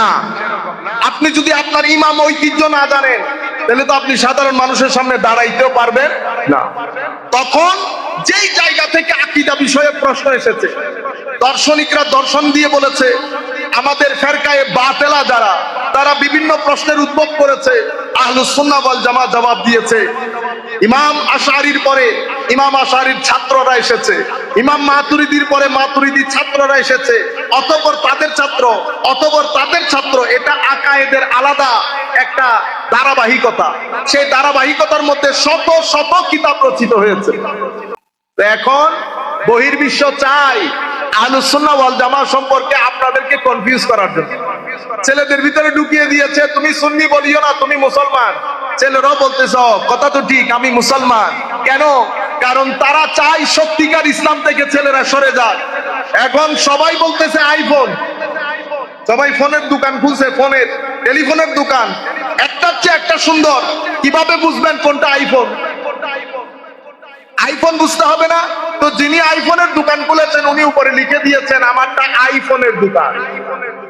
কারণ সবাই বলতেছে ফোনের দোকান, সব তো ফোনের দোকান, আইফোন বুঝবেন কি করে? ওই এটার একটা হিস্টোরিক্যাল ব্যাকগ্রাউন্ড আছে। আমি মুসলমান, কোনো সন্দেহ নাই। আমেরিকাতে গেলে আমাকে জিজ্ঞেস করলে আমি কি সুন্নি বলি? আমি কি বলি? আমি মুসলমান। মুসলিম দুনিয়াতে যখন আমাকে জিজ্ঞেস করবে, আনতা মুসলিম জিজ্ঞেস করবে না, আমাকে জিজ্ঞেস করবে তুমি কোন স্কুলের মুসলমান, তখন আমি বলি কি আমি সুন্নি স্কুলের মুসলমান। বুঝতে পেরেছেন? আচ্ছা, তো সুন্নি স্কুল হলে আপনার মাযহাব কি? দেখছেন ধারাবাহিকতা আছে না? তো আমি বলি আমারটা হানাফি। তরিকত পালন করেন? জি করি। তরিকতের স্কুল কোনটা? কাদেরি। সেটা আমেরিকাতে জিজ্ঞেস করে নাই। আপনি যখন আমেরিকাতে যাবেন, আপনাকে যদি জিজ্ঞেস করে আপনার দেশের বাড়ি কই, ওয়ার আর ইউ ফ্রম, কোন দেশ থেকে, আপনি বলবেন আমি কিশোরগঞ্জ থেকে। সে চিনবে কিশোরগঞ্জ, তখন বলবেন বাংলাদেশ। তখন কি বলবেন? বাংলাদেশ। ঢাকাতে যদি জিজ্ঞেস করে ওয়ার আর ইউ ফ্রম, আপনি কোন জায়গা থেকে, আপনি বলবেন আমি বাংলাদেশ থেকে স্যার। ওরে বেটা, বাংলাদেশে তো আসো, বাংলাদেশের কোন জায়গা থেকে? তো কি বলবেন? কিশোরগঞ্জের। এবং কিশোরগঞ্জের থানায় জিজ্ঞেস করতেছে তুমি কোন জায়গার, আপনি বলতেছেন আমি কিশোরগঞ্জ। ওরে বাপ রে বাপ, থানার ভিতরে তোমার জিজ্ঞাইতেছি বেটা তোমার গাঁও বলো, বাড়ি বলো কোন জায়গার। তো এই আস্তে আস্তে নিচের দিকে আসতেছে না? সেরকম আমি তো জানি আমরা মুসলমান। কোন মুসলমান আপনি? সুন্নি মুসলমান। এখন এটা আজকের উত্তর না, গত 1300 বছরের উত্তর। আপনি 1300 বছরের উত্তরে আজকে কোন স্মার্ট মুসলমান আসলেন? আপনারা বুঝতে পেরেছেন? আপনি আজকে এসে যদি বলেন হুজুর আমি কিশোরগঞ্জ মানি না, কুমিল্লা মানি না, আমরা বাংলাদেশী, হইবনি? যদি এটা হয় এখানে এটা হবে। যদি আপনি বলেন শুধু মুসলমান, কোনো অসুবিধা নাই, আপনি শুধু বাংলাদেশী বলেন, কিশোরগঞ্জ লিখতে পারবেন না। আপনারা বুঝতেছেন? এই মানে মৌলিক ষড়যন্ত্র করে উম্মতে মুসলিমাকে পাগল করে দিচ্ছে। তাইলে আকীদার বিষয়টা বুঝছেন? আশআরী এবং মাতুরিদি। আমাদের ইমাম আবু মনসুর মাতুরিদি, ওই আবু মনসুর মাতুরিদি থেকে আজকের দিন পর্যন্ত আমরা যে আকায়েদের নসফি পড়ি, এটা ইমাম মাতুরিদির চতুর্থ পুরুষ। ইমাম মাতুরিদির চতুর্থ পুরুষ। এরপর ইমাম আশআরীর এখানে ইবনে ফাওরুক, ইসফারাইনি, বাকিল্লানি, বাহেলি, গাজালি, আস্তে আস্তে ওনাদের একটা ধারা আছে। দুইটাই মিলে আহলুস সুন্নাতে ওয়াল। তাইলে আমি এখন যদি জিজ্ঞেস করি আহলুস সুন্নাহ ওয়াল জামাত কেন বলা হয়? বলা হয় কারণ ওই 2 থেকে 300 হিজরির মাঝখানে যখন বিভিন্ন ফেরকায়ে বাতিলার উদ্রেক হয়েছে। কেন হয়েছে? রাজনৈতিক কারণে। কি কারণে? রাজনৈতিক কারণে। রাজনীতির চেয়ারকে এস্টাবলিশ করার জন্য ধর্মের ব্যবহার হয়েছে। সেই কারণে কেউ খারেজি হয়েছে, কেউ শিয়া হয়েছে, কেউ জাবরিয়া, কেউ কাদেরিয়া। তো সেই জায়গার মধ্যে উম্মতে মুসলিমাকে আমার নবীর রেখে যাওয়া দিন, সাহাবায়ে কেরামের দিন শিখানোর জন্য আমাদের 2 জন ইমাম দাঁড়িয়েছেন। এর পূর্বে কিতাব রচিত হয়েছে আহলে সুন্নাত ওয়াল জামাতের। ইমামে আজম লিখেছেন, ইমাম তাহাবি লিখেছেন, ইনারা আরো আগে। কিন্তু ট্রেডিশনালি, অফিশিয়ালি আহলে সুন্নাত ওয়াল জামাতের যেই দুইজনকে প্রধান ইমাম ধরা হয় তাদের নাম আবু মনসুর মাতুরিদি আর ইমাম আবুল হাসান আশআরি। তো যারা আশআরি তারা আশআরি বলেন, যারা মাতুরিদি তারা মাতুরিদি বলেন। আপনারা এখন বুঝতে পেরেছেন? যিনি পরবর্তীতে, যেমন ইমাম গাজালি রহমতুল্লাহ আলাইহি, উনি বলতে পারবেন আমি মাতুরিদি আশআরি মানি না। আপনি এই দুইজনকে সামনে রেখে কথা বলতে হবে, কারণ উম্মত এই দুইজনকে ইমাম, আকীদার ইমাম হিসেবে মেনে নিয়েছে। এতটুকু তো পরিষ্কার। সময় খুব সংক্ষিপ্ত। এর পরবর্তীতে ইসলাম, এখন ইসলাম যখন কিতাব আকারে রচিত হয়েছে সেটাকে আমরা হাদিস বলি এবং ফিকহ শাস্ত্র বলি। কি বলি? হাদিস এবং ফিকহ শাস্ত্র। আমার নবী বলেছেন, সাহাবায়ে কেরাম লিখেছেন, তো সাহাবায়ে কেরাম তো গাছে বাঁশে বিভিন্ন জায়গায় লিখে রেখেছেন। পরবর্তীতে আমাদের ইমামরা সেটাকে কাগজে লিখেছে, সেই কাগজ থেকে ব্যাখ্যা বিশ্লেষণ হয়েছে, সেগুলাকে আমরা ইলমুল হাদিস বলি। এখানে ইলমুল হাদিস হয়েছে, উলুমুল হাদিস হয়েছে হাদিসকে বোঝার জন্য। এখন আপনি বলতে পারবেন, যখন দেখে এখানে আল্লাহ রাসূলের শান বর্ণিত হয়েছে, হাদিসটা দঈফ, হাদিসটা কি দঈফ। আরেকটা হচ্ছে ফিকহ ফতোয়া। ফিকহ ফতোয়ার প্রধান ইমাম, ইতোপূর্বে আরো ইমাম আছে, শুধু এই চারজন ইমাম না, আরো অসংখ্য ইমাম ছিলেন। অফিশিয়ালি পরবর্তী যুগে আসা সমস্ত বলি বুজুর্গ এই চারজনকে ফিকহার ইমাম হিসেবে মেনে নিয়েছে। কোন চারজন বলেন? ইমামে আজম আবু হানিফা দ্বিতীয় জন না বেটা, বয়সের সিনিয়রিটির মাধ্যমে বলে। ইমাম আজম আবু হানিফা, ইমাম মালিক রাদিয়াল্লাহু তাআলা আনহু, ইমাম শাফিঈ রাদিয়াল্লাহু তাআলা, ইমাম আহমদ ইবনে হাম্বল। ইমাম শাফিঈ ইমাম আজমের নাতি ছাত্র। কি ছাত্র? নাতি ছাত্র। ইমাম আহমদ ইবনে হাম্বল ইমামে আজমের পতি ছাত্র। তাইলে ইমামে আজমের ছাত্রের কাছে পড়ে ইমাম হয়েছেন ইমাম শাফিঈ। ইমাম আজমের নাতি ছাত্রের কাছে পড়ে ইমাম হয়েছেন ইমাম আহমদ ইবনে হাম্বল। ইতোপূর্বে অসংখ্য ইমাম ছিলেন, কিন্তু এই চারজনের উপর উম্মতে মুসলিমার সমস্ত ইমাম, ফিকহের ইমাম, হাদিসের ইমাম, আকীদার ইমাম, তাফসীরের ইমাম, তাসাউফের ইমাম, এই ব্যাকরণের ইমাম, ক্লাসিক্যাল সায়েন্সের ইমাম, সবাই মিলে এই চারজনকে মাযহাবের ইমাম হিসেবে গ্রহণ করেছে। কোন সনে? 200 বছর আগে, 300 বছর আগে না। ইমামে আজম তাবেঈ। ইমামে আজম কি? তাবেঈ। তাইলে ইমামে আজম তাবেঈ হলে ইমাম আবু ইউসুফ, ইমাম মুহাম্মদ, ইনারা তাবেউত তৃতীয় জেনারেশন। ইমাম শাফিঈ চতুর্থ জেনারেশন। আজকে তো না, 1250 বছর আগে এই মাযহাবের উপর কুল কায়নাতের জিন্ন ইনসান এই চারজনকে ইমাম হিসেবে মেনে উম্মতে মুসলিমাত নামাজ পড়া, শরীয়ত পালন করার ক্ষেত্রে একটা দারুণ ঐক্য সাধিত হয়েছে। সেই ঐক্যের মূলে আঘাত করছে আমাদের আহলে হাদিসের ভাইয়েরা। বুঝতে পেরেছেন? আপনার ইচ্ছে না করলে বেটা আপনি না করেন। আমি তো দলিল দিতে পারবো না, আমি কোনো দলিল মলিল বুঝি না। আমি আপনাকে বলতেছি, গত 1200 বছরে জিন্ন ইনসানের ইমামগণ, সাধারণ মানুষের কথা বলতেছি, জিন্ন ইনসানের ইমাম, সেটা ফিকহের ইমাম, তাফসীরের ইমাম, হাদিসের ইমাম, তাসাউফের ইমাম, তরিকতের ইমাম, ব্যাকরণের ইমাম, সমস্ত ইমাম, রাষ্ট্রপ্রধান, মুজাহিদিন, সবাই মিলে এই চারজনকে কি মেনে নিয়েছে? ইমাম মেনে নিয়েছে। এখন আপনি যদি মনে করেন আপনি ওদের চেয়ে বড় ইমাম, অসুবিধা নাই, অসুবিধা নাই, হতে পারে হঠাৎ করে ইমাম এসে গেছে, তো ওই ইমামের নাম হবে বেটা হঠাৎ ইমাম। এগুলা করিয়েন না। উম্মতে মুসলিমার ঐক্য সাধিত হয়েছে। আপনারা বুঝতে পেরেছেন? সমস্ত ইমাম 1200 বছরের, এটা আপনারা যদি একটু বুঝতে পারেন, আমি যদি আপনাদেরকে বুঝাইতে পারি, 1200 বছরে পিঁপড়া থেকে শুরু করে উপরের লেভেলের হাতি পর্যন্ত সমস্ত ইমামগণ এই চারজনের ইলমের চৌকটের সামনে মাথা নত করেছে। মানে এদের ইলমের কোনো সীমা পরিসীমা নেই। আজকের যুগেও যদি বলি, আজকের যুগের ইলমের কেবলা আজহার বিশ্ববিদ্যালয়। সেখানে যত বড় ইমাম সবাই কি বলে? আমি শাফি মাযহাবের একজন আদনা দরজার খাদেম, কেউ বলে মালিকি মাযহাবের আদনা দরজার খাদেম। সিরিয়াতে যান একই, দিমেশকে যান একই, ইয়েমেনে যান একই। আপনি বাংলাদেশের বড় বড় মাদ্রাসাগুলোর প্রত্যেকের মুহাদ্দিস মুফতি, ওনারা কি বলছেন আমরা মাযহাব মানি না? তাইলে বেটা আপনারা মাইনরিটি, আপনাদের কাছে টাকা আসে, কেউ একজন আপনাদেরকে টাকা দেয়, আপনারা সেই টাকা বন্টন করেন, আখের আঞ্জাম ভালো হবে না। আপনি দলিল খুঁজতেছেন, যারা ফাঁকা ফতুয়া মানে না, দিন ধর্ম মানে না, তারা তো কোরআন শরীফ থেকে দলিল দেয়। দলিল কোত্থেকে দেয়? যে আল্লাহ মানে সেও কোরআনের দলিল দেয়, যে আল্লাহ মানে না সেও কোরআনের দলিল দেয়। দলিল আপনি বুঝবেন না বলেও লাভ নাই। আপনারা বুঝতে পেরেছেন? আচ্ছা, এই হচ্ছে আমাদের ইসলাম, ইসলামের ট্রেডিশনাল বিষয়।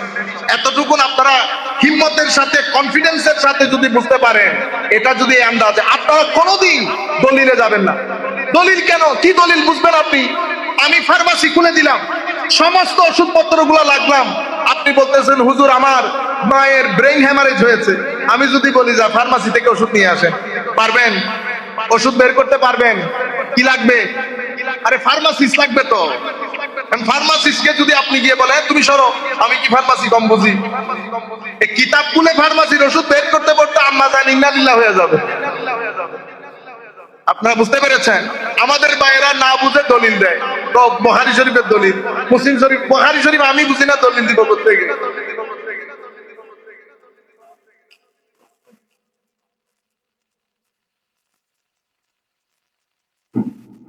তাহলে এ হচ্ছে ইসলাম, এটা হচ্ছে ঈমান।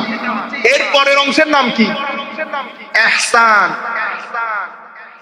ইহসান কাকে বলে? ইহসান হচ্ছে আপনার ভিতরের জগতের মধ্যে একটা জায়গা থেকে ডিপারচার করতে হয় আর একটা জায়গায় অ্যারাইভালের জন্য। কিছু জায়গা ছেড়ে দিতে হবে, কিছু জায়গায় ঢুকতে হবে। আমার আল্লাহ বলছেন তোমাদের ভিতরে একটা মাংসের টুকরা আছে, সেটা ঠিক হলে তুমি ঠিক, সেটা বেঠিক হলে তুমি বেঠিক। আমার আল্লাহ কোরআনে পাকের মধ্যে বলছেন ওয়া আম্মা ওয়া নাফসি ওয়া মা সাওয়াহা ফাআলহামাহা ফুজুরাহা ওয়া তাকওয়াহা ক্বাদ আফলাহা মান যাক্কাহা। তাইলে আমাদের সফল হওয়া নির্ভর করছে কিসের উপর? আমাদের ভিতরের জগতের মধ্যে আমার আল্লাহ কি কি দিয়েছেন? ডিজায়ার, শাহওয়াতে নাফসানিয়া, লাস্ট, লোভ, অহংকার, হিংসা, অশ্লীলতা, হারামখোরি, কৃপণতা, সব এখানে দান করেছেন, ঠিক না? আরেকটা কলব বাতেন, রূহ দান করেছেন। তো আমার ভিতরের মধ্যে গ্রাম দুইটা, এক গ্রাম থেকে বের হতে হবে, আরেক গ্রামে ঢুকতে হবে।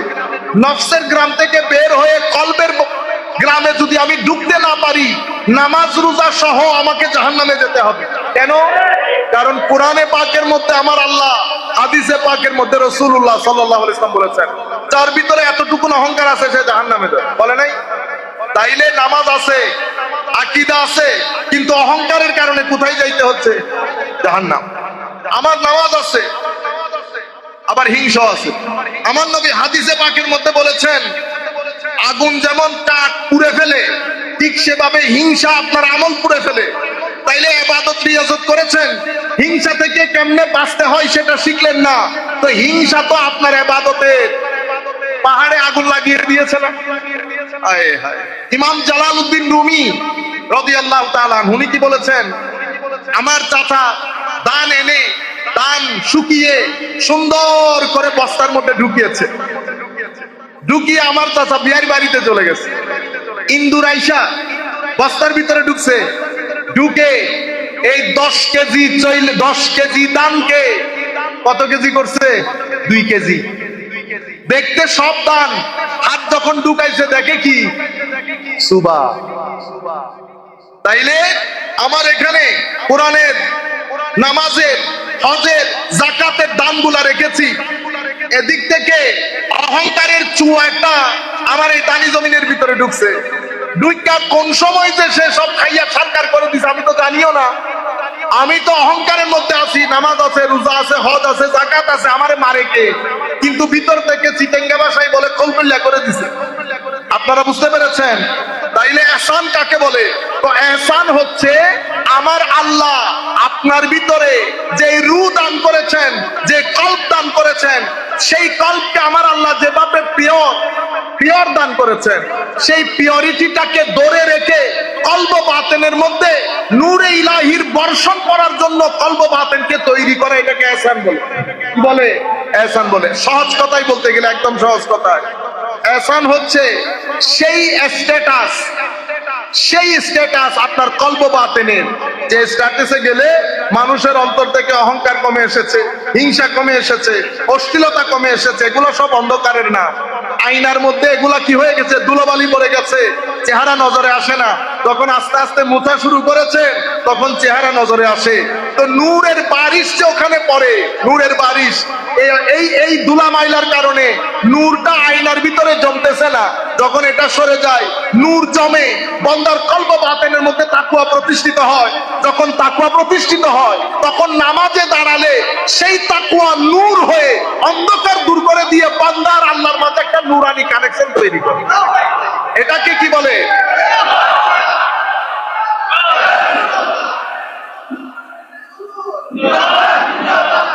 এখন আপনারা বুঝতে পেরেছেন? তাইলে দ্বীনের মধ্যে অঙ্গ কয়টা? তিনটা। ঈমান, ইসলাম, ইহসান। ঈমানের মধ্যে 1200 বছরের একটা হিস্টোরি আছে, ইমামগণ কিতাব লিখেছেন। ইসলামের মধ্যে কিতাব লিখেছেন, তো ইহসানের মধ্যে নাই। হায় হায় হায়। আসেন, ইহসানের ইমাম। তো ইহসান কি? সেটা আমার নবী সাহাবায়ে কেরামকে শিখিয়েছেন, সাহাবায়ে কেরাম তাবেঈনকে শিখিয়েছেন। অতঃপর যখন প্রয়োজন এসেছে, কিতাব, যখন আকীদার ইমামগণ আকীদার কিতাব লিখা শুরু করেছেন, শরীয়তের ইমামগণ শরীয়তের কিতাব লিখা শুরু করেছেন, তখন এই ইহসানের ইমামগণ ইহসানের উপর কিতাব লিখা শুরু করেছে। সেই কিতাবগুলোকে আমরা তাসাউফের কিতাব বলি। কিসের কিতাব? তাসাউফের কিতাব। তাসাউফের কিতাব রচিত হয়েছে ইমাম শাফেঈ, ইমামে আজমের কোন ছাত্র বলেছি? নাতি ছাত্র। তাসাউফের কিতাব লিখছে কিনা? লিখছে। কিতাবুজ যুহদে ওয়ার রাকায়েক। আপনারা বুঝতে পেরেছেন? এর পরবর্তীতে উনারও সিনিয়র ইমাম আব্দুল্লাহ ইবনে মুবারক, কার ছাত্র? ইমামে আজমের ছাত্র না? হ্যাঁ, উনিও লিখেছেন কিতাবুজ যুহদে ওয়ার রাকায়েক। কিন্তু অফিশিয়ালি তাসাউফের কিতাবের মধ্যে অফিশিয়ালি আমরা যদি 3 যুগ ধরি, 3 যুগ সুফিয়ায়ে কেরামের, প্রথম যুগের সুফিয়ায়ে কেরাম কারা? যাদের সাথে তাবেউত তাবেঈনদের পিঠ লাগানো, ইনারা কারা? ইনারা হায় হায় হায় ইমাম সাহাল তুস্তারি, ইমাম হারিস আল মুহাসিবি, ইমাম বায়জিদ বিস্তামি, ইমাম বগদাদি। পুরা নাম কি বলে? জি না না, বায়জিদ বুস্তামি তো আছে, বগদাদি কি নাম? হযরতে জুনায়েদ বগদাদি। জুনায়েদ বগদাদির চেয়েও সিনিয়র হচ্ছেন বায়জিদ বুস্তামি। জুন্নুন আল মাসরি, শাকিক বলখি, হাতেম আল আসম। শাকিক বলখি ইমামে আজমের ছাত্র। শাকিক বলখি ইমামে আজমের ছাত্র। তরিকত কি বাংলাদেশে খালি? এটা আপনারা জানতে হবে না? তাইলে ইমামে আজমের ছাত্র সুফি কুল শিরোমণি, ওনার ছাত্র হাতেম আল আসম। ইনারা প্রথম যুগের আল্লাহর ওলি। সেটা কোন যুগ? 2 থেকে 300 হিজরির মাঝখানের লোক। 2 থেকে 300 হিজরির মাঝখানের লোক। তখনই তরিকতের তাসাউফের উপর কিতাব রচিত হয়েছে। কিন্তু অফিশিয়ালি তরিকত এবং তাসাউফের কিতাবের মধ্যে আমরা কিতাবুজ যুহদ ওয়ার রাকায়েক ইমাম শাফেঈ, রিসালা কুশাইরিয়া ইমাম কুশাইরি 300 হিজরির লোক, কুতুল কুলুব, আওয়ারিফুল মাআরিফ, কাশফুল মাহজুব, মানাজিলুস সাইরিন, ইহয়া উলুমিদ্দিন, এগুলা এখনো হুজুর গৌসুল আজম আসেন নাই। এখনো হুজুর গৌসুল আজম আসেন নাই। আমি ইনাদের পূর্বের 500 হিজরি প্রথম যুগের কথা বলছি, অতঃপর দ্বিতীয় যুগ। এরপরে হুজুর ইমাম গাজালির সমসাময়িক হুজুর গৌসুল আজমের জামানা 500 থেকে 600 হিজরির মাঝখানে, এরপরে হুজুর গৌসুল আজমের জামানা শুরু হয়েছে, দুনিয়াতুত তালিমিনের জামানা। কিন্তু কাশফুল মাহজুব হুজুর গৌসুল আজমের 150 বছর আগে। এটা আপনাদের জানতে হবে, না জানলে এলমের ইনফরমেশনের যুগ। আপনি যখন এগুলা বলবেন, দেখবেন যাকে বলছেন সে কনভিন্স হয়ে যাচ্ছে, তাকে বুঝানো হয়েছে এটা 100 বছর শুধু বাংলাদেশ, ইন্ডিয়া, পাকিস্তানে ঘটনা সেরকম। ইমাম শাজলি, আমি নকশবন্দি, এগুলা তো পরবর্তী যুগে। আপনারা যাদেরকে চিনেন, আওয়ারিফুল মাআরিফের সুরাওয়ার্দী তরিকা, নকশবন্দি তরিকা, তরিকায়ে কাদেরিয়া, ইনারা তো 500 হিজরির পরবর্তীতে। আমি এখন বলতেছি 500 হিজরি, সেই 2 থেকে 200 হিজরির পর থেকে তরিকত এবং তাসাউফের উপর কিতাব লিখিত হচ্ছে। তরিকত তাসাউফের ইমামগণ ছিলেন, সাইয়্যিদুত তায়েফা বলা হয় ইমাম জুনাইদ আল বাগদাদীকে। জুনাইদ বাগদাদীর চেয়ে অনেক সিনিয়র হযরত বায়েজিদ বিস্তামী। আপনারা বুঝতে পেরেছেন? সাল তুস্তারিরা অনেক সিনিয়র রাদিয়াল্লাহু তাআলা আনহুম আজমাইন। মোটামুটি একটা আইডিয়া পেয়েছেন না? তাইলে বুখারী শরীফ, মুসলিম শরীফ, হাদিসে পাকের মধ্যে যেমন 6টা বিশুদ্ধ গ্রন্থ আছে, তাসাউফ তরিকতেরও সেটা আছে, আকীদার কিতাবের মধ্যেও সেটা আছে। এটার একটা হিস্টোরিক্যাল ব্যাকগ্রাউন্ড আছে। তাইলে আপনি এখন 3টা শিখছেন না? ঈমান, ইসলাম, ইহসান। তাইলে পূর্ণাঙ্গ দিন যখন বলবেন, আমাদের এখানে যেটা হয়েছে, কেউ কেরাতের উপর অতিরিক্ত জোর দেয়, কেরাতের উপর। আইন কাফ শিখাইতে শিখাইতে পুরা জিন্দেগি খতম। এমন ভাবে ওয়াজ করে মনে হয় যেন এটাই শরীয়ত, এর বাইরে আর কিছু। উনারা আরেকগুলার উপর জোর দেন না। আরেক দল ফিকহ ফতোয়া নিয়ে এত সময় কাটান, সবাই মুফতি, সবাই কি মুফতি।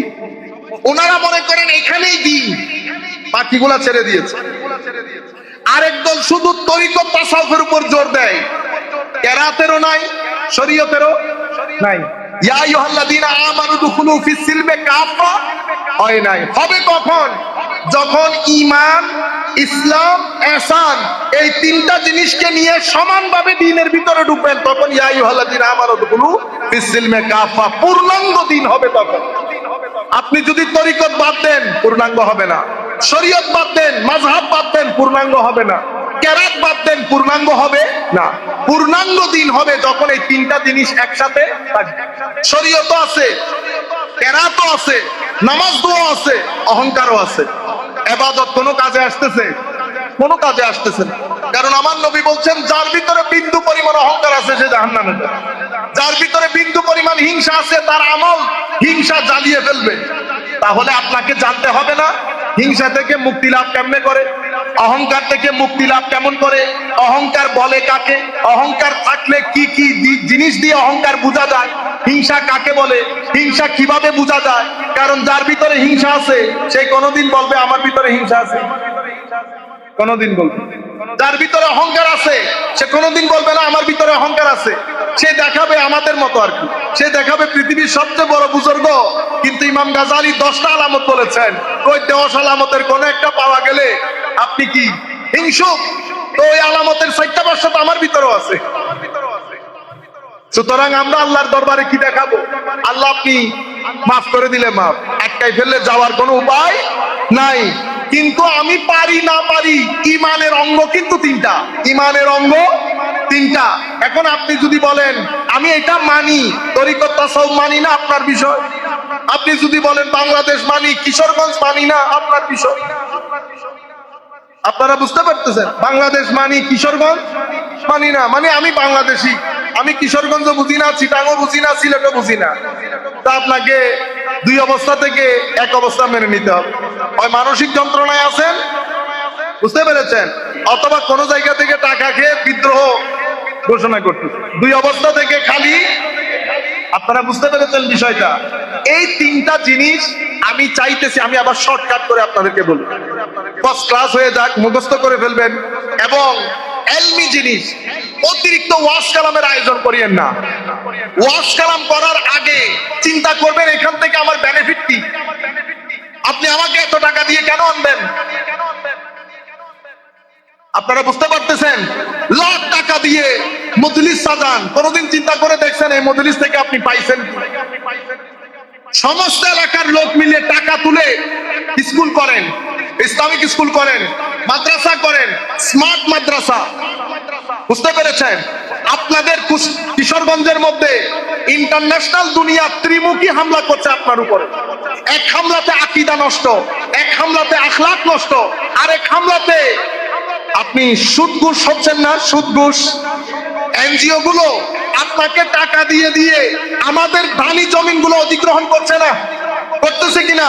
তাইলে আমি মসজিদ থেকে তাকওয়ার কথা বলে কোনো লাভ আছে? আমার কৃষকের পেটে ভাত নাই, তার ধানি জমি আরেকজনে দখল করে নিয়ে গেছে। আমি মসজিদের মধ্যে বসে বসে যদি তারে তাকওয়া শিখাই, কাজে আসবে? কি করতে হবে? এই জায়গা থেকে উদ্ধার করার জন্য আমাদের কৃষকদেরকে, গরিব মেহনতি জনতা থেকে, এই বিশাল ষড়যন্ত্র থেকে রক্ষা করার জন্য কি কি পদক্ষেপ নেওয়া হইতে পারে আমাদের সবাই বসে যখন সিদ্ধান্ত নেব, আমার আল্লাহ রহমতের চাদর দিয়ে আবৃত করবেন। এটা জিহাদের চেয়ে বেশি সওয়াব পাবেন।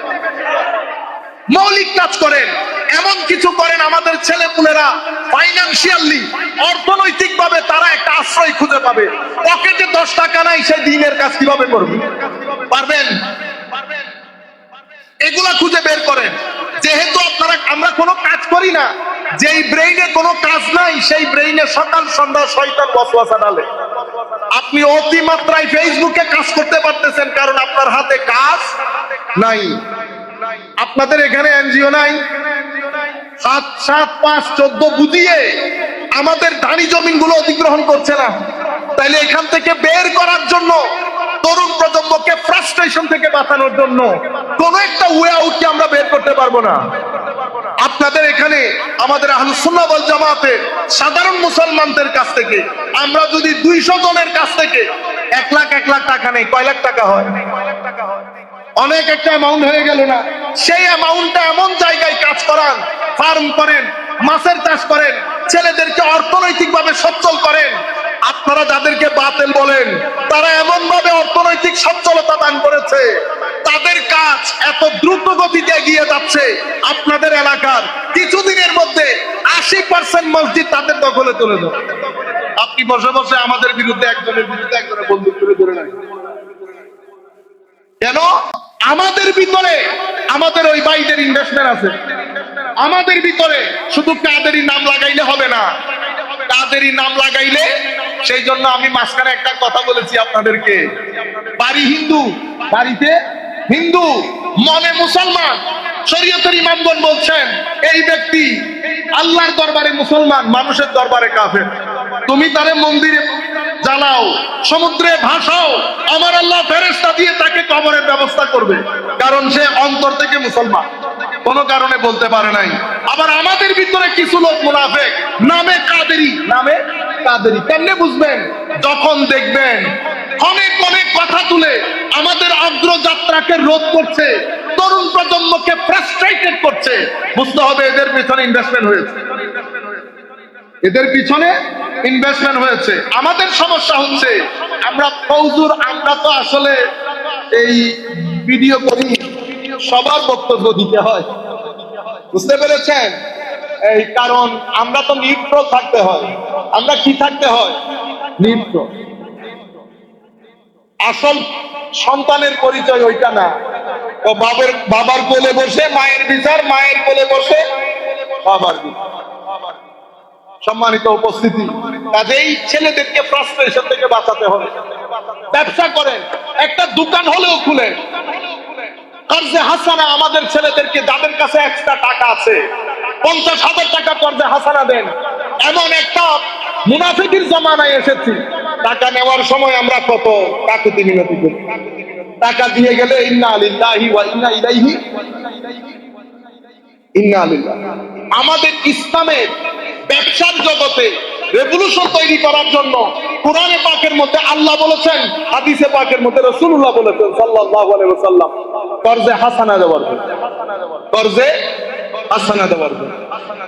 ইন্নাল মুসাদ্দিকিনা ওয়াল মুসাদ্দিকাত ওয়া আকরাদুল্লাহ কারদান হাসানা ফায়ুদাআফু লাহুম আজরান কারীমা। আমার আল্লাহ কর্জে হাসানা দিতে বলেছেন। আমার কাছে 10 লাখ টাকা পড়ে আছে, আমি জানি আমার এই ভাইকে 1 লাখ টাকা দিলে ব্যবসা হয়। আপনারা বেটা এগুলো মৌলিক কথা, তাকে বাদ না থাকলে আপনি দিন ধর্মের কাজ কি করে করবেন? যাদের ব্যাপারে আপনারা বলছেন প্রত্যেকেই তাদের সংগঠন থেকে বেতন তুলে, সেই কারণে তাদের মিশনের কাজ সবার আগে, আমাদের মিশন সবার পরে।